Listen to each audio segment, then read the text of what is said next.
Now we will solve this question है आपका इंडेस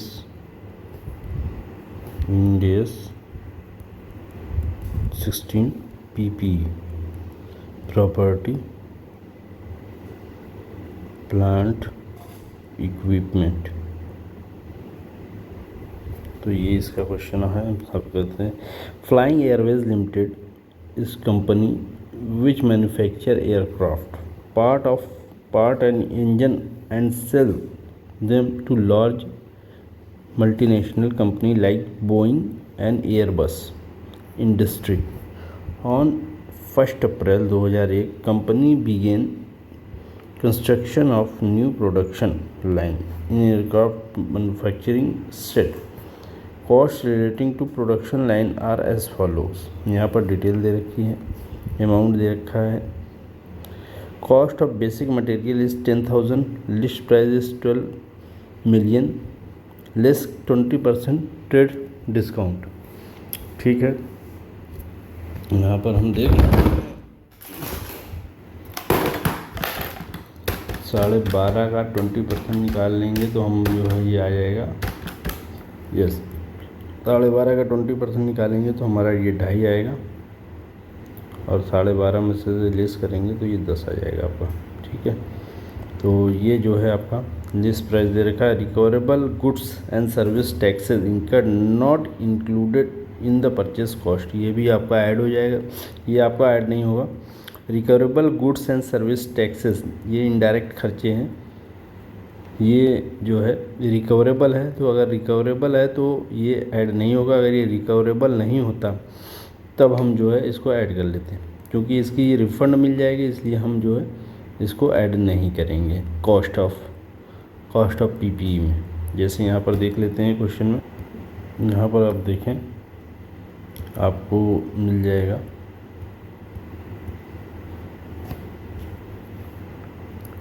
initial recognition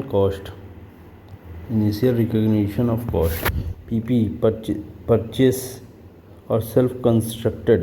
PP is recognized at cost following calculation of PP purchase price में से trade discount minus कर देंगे, जैसे कि हमने 20% माइनस कर दिया। ठीक है, list of trade discount 20%। Import duty and purchase tax like entry tax GST only if not refundable, अगर नॉन रिफंडेबल होगा तो इसको ऐड करेंगे। अगर रिफंडेबल है, जैसे पिछले वाले केस में रिफंडेबल था, सर्विस एंड गुड रिकवरेबल है तो उसको हम जो है ऐड नहीं करेंगे, क्योंकि ये रिकवरी हो जाएगी तो कॉस्ट में क्यों डालेंगे फिर। उसी तरह जो है यहाँ पर देखिए property transfer tax only if non refundable, stamp duty add करेंगे, लीगल फीस होगी तो वो भी ऐड करेंगे, one time joining fees, building association, ये सब ऐड करते जाएंगे। Initial delivery and transport cost, other handling cost, professional fees होगी, इंस्टॉलेशन होगी, असेंबलिंग होगी, construction fees, advisory fees, site preparation, building plan approval, permission cost, direct material, labour, ये सब चीज़ें ऐड करेंगे। क्या चीज़ नहीं ऐड होगी वो भी हम देख लेते हैं। Non refundable, in the silent situation assume all taxes are non refundable, अगर क्वेश्चन में कुछ नहीं बोला है तो उसको नॉन रिफंडेबल मान के ऐड कर देंगे क्वेश्चन पार्ट ऑफ पीपीई में। Following item are not included in cost of PPE, cost of training staff relocation. ठीक है, इसके बाद जो है आपका जो आएगा cost of opening and inauguration of ceremony cost, advertisement cost, ये सब चीज़ें नहीं इंक्लूड होंगी। ठीक है, कैश डिस्काउंट अगर कोई दिया है, अर्ली सेटलमेंट डिस्काउंट ये भी ऐड नहीं होगा। Interest cost on loan taken by the buyer to buy और construct the PPE unless allowed by Ind AS 23, जब तक 23 में ये जो है अलाउ नहीं करेंगे तब तक हम इसको ऐड नहीं करेंगे। इंडेस 23 हमारी बोरोइंग कास्ट होगी, बोरोइंग कास्ट आपका जो है 23 में आता है इंडेस 23 में, तो इसमें ये सब चीज़ें ऐड हो जाएंगी, ये चीज़ें नहीं ऐड होंगी, नॉट टू बी एडेड, ये सब चीज़ें ऐड नहीं होंगी। उसके बाद ये सब चीज़ें ऐड कर दी जाएंगी। जितना भी है trade discount, import duty, property transfer, stamp duty, legal, one time joining fees, initial delivery, ये सब चीज़ें, इंस्टॉलेशन और साइट प्रिपरेशन, डायरेक्ट मटेरियल, ये सब जाएगी और ये सब चीज़ें नहीं जाएंगी। कैश डिस्काउंट हो गया, ये नहीं जाएंगी आपका जो 1 सेकेंड, कैश डिस्काउंट आपका नहीं जाएगा। Day to day repair machine नहीं जाएगी, एडवर्टीज़मेंट कॉस्ट नहीं जाएगा, रीलोकेशन नहीं जाएगा, स्टाफ ट्रेनिंग भी नहीं जाएगा। ठीक है, यहाँ पे स्टाफ ट्रेनिंग भी नहीं जाएगा। उसके बाद income included, income from incidental activity done by entity during construction, PP but not necessary for its construction, ये भी नहीं लिया जाएगा। Such income will not be recognized in profit and loss, not included in PPE cost. Income from car parking, factory premise during the construction वगैरह जो भी है, ये जो है क्या बोलते हैं, such income of not to be included, car parking वगैरह का जो भी प्रीमाइस होता है वो कंस्ट्रक्शन कॉस्ट में इंक्लूड नहीं होगी।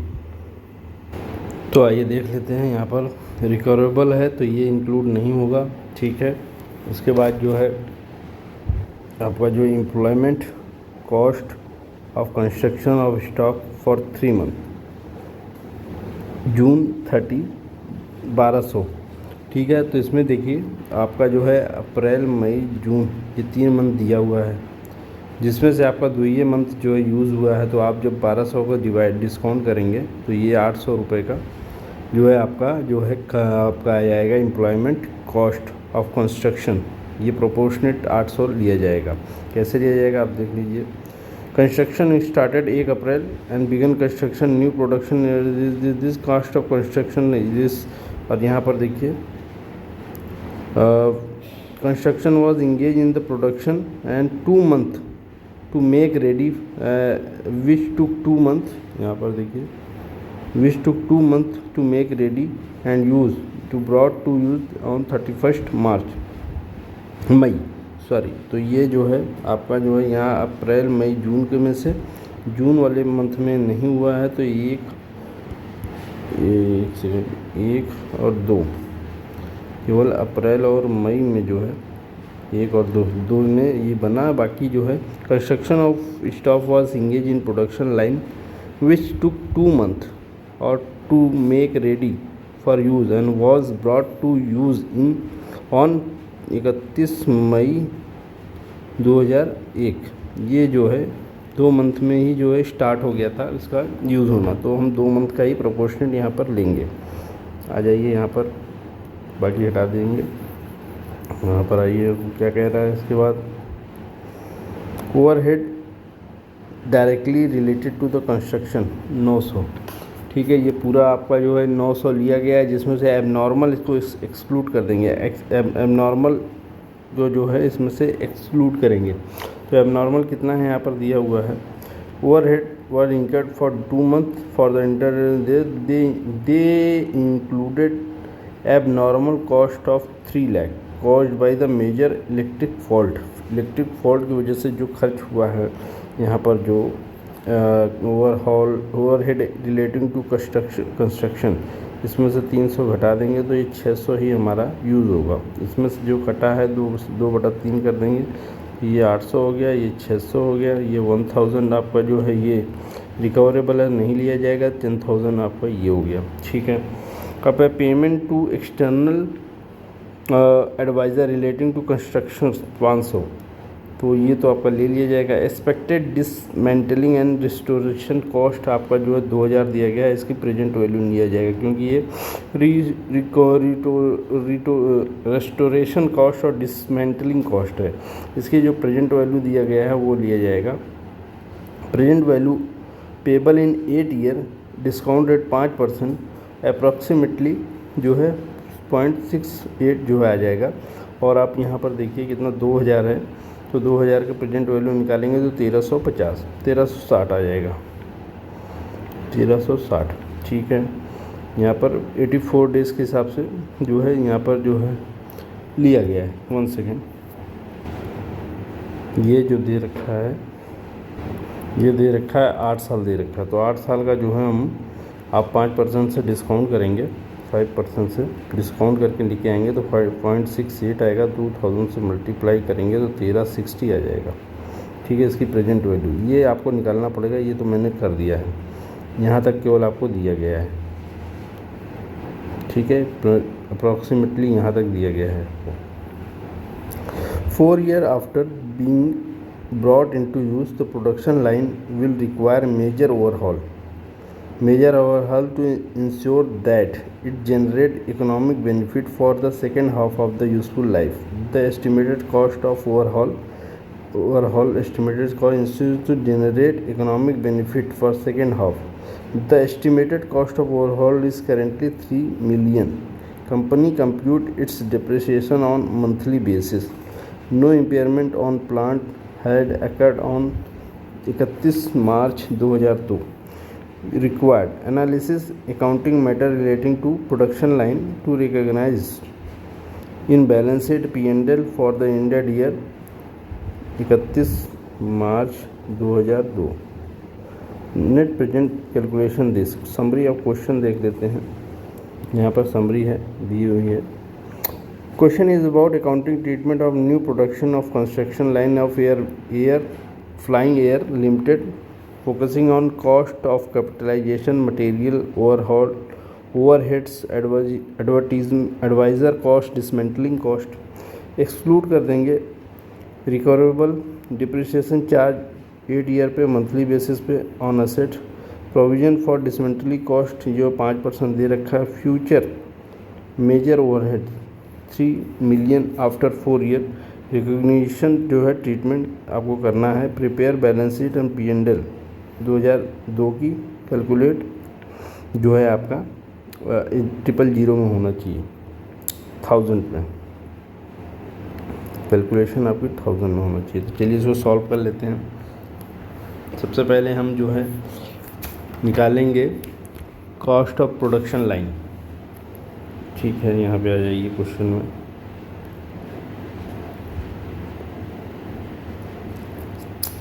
यहाँ पर कॉस्ट ऑफ प्रोडक्शन लाइन हम देख लेते हैं। ये आपका 10,000 हो गया। ठीक है, ये आपका रिकवरेबल था जो है 1000 का, वो हमने हटा दिया क्योंकि ये रिकवरेबल था।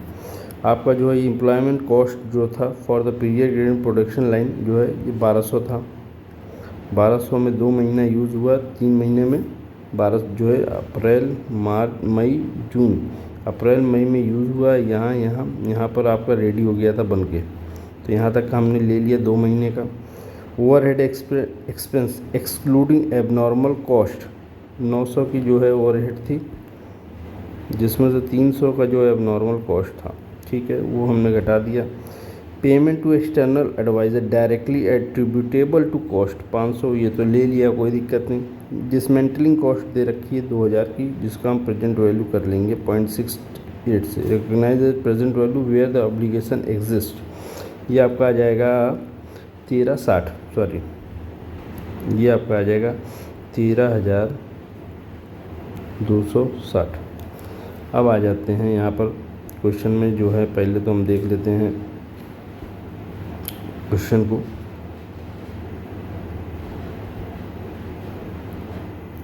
ये है क्वेश्चन आपका, ये आपका दे रखा है कॉस्ट, ये रिकवरेबल दे रखा है 1000 को हटा देंगे। एम्प्लॉयमेंट कॉस्ट दे रखा है, ये आपका जून 3 मंथ का जो अप्रैल मई जून का जो है 3 महीने का हो गया, जिसमें से 2 महीना यूज हुआ है। यहाँ पर देखिए कहाँ दिया है, असेट वर रेडी, 1 सेकेंड, ये construction was engage in production line which took 2 months to make ready for use and was brought in to use on 31 May 2001। 12 month में 10 मंथ डिप्रिसिएशन लगेगा, 2 मंथ आपकी कॉस्ट ऑफ प्रोडक्शन में जाएगा। तो ये जो 12 month है इसमें जो है 2001 से 2002 में 12 मंथ जो है, जिसमें से 2 मंथ आपका जो है कंस्ट्रक्शन में ला गया, 10 मंथ में आपकी डिप्रिसिएशन चार्ज होगी। ठीक है, ये 2 टोटल 12 मंथ हो गया। ठीक है, यहाँ पर आ जाते हैं इसके बाद overhead directly relating to construction, जिसमें से एबनॉर्मल आपने घटा दिया तो 900 था, जिसमें से 300 घटा दिया 600 आया, ठीक है। Payment to external adviser relating to construction 500 हो गया। Expected dismantling and restoration cost दे रखा है, इसकी प्रेजेंट वैल्यू निकाल लिया। यहाँ पर देखिए ओवरहेड वर इंकर्ड 2 मंथ,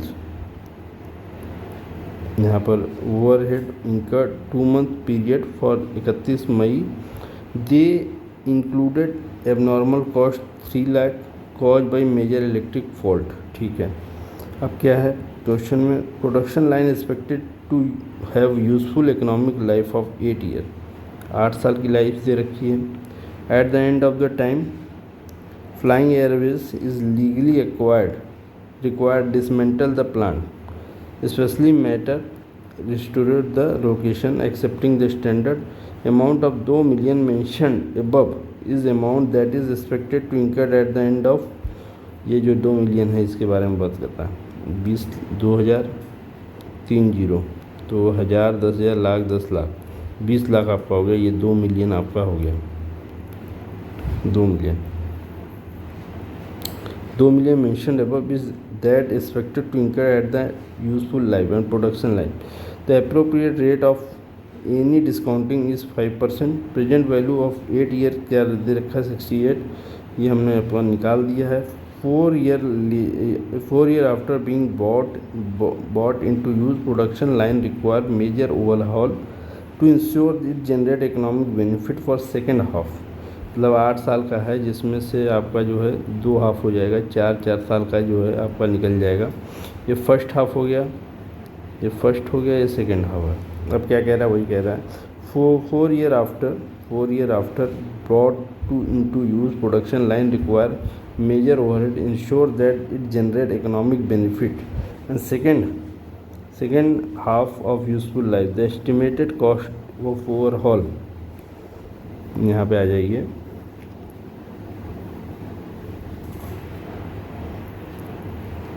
ये है आपका current price is 3 million. Company compute depreciation charge on monthly basis, no impairment of plant accrued on 31 March 2002। Analyse accounting implication of cost relating to production line to recognise the balance sheet and profit and loss 2010। ये आपने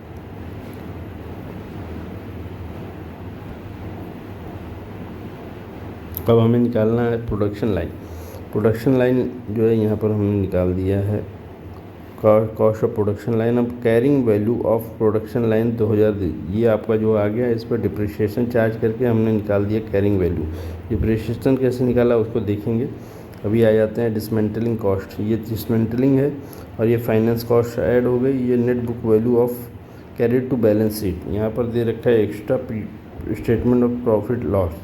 depreciation ये रही, finance cost ये रही, दोनों मिला के ये P&L में जाएगी, जो कि यहाँ पर है, ये आपका दिया है और ये दिया है, ये दोनों जो है प्रॉफिट एंड लॉस में जाएगी, ठीक है। ये आपको दे रखा है। अब आ जाते हैं डिप्रिसिएशन कैसे चार्ज किया उसको समझ लेते हैं। यहाँ पर ये डिप्रिसिएशन जो 1694 है, इसको हम देख लेते हैं।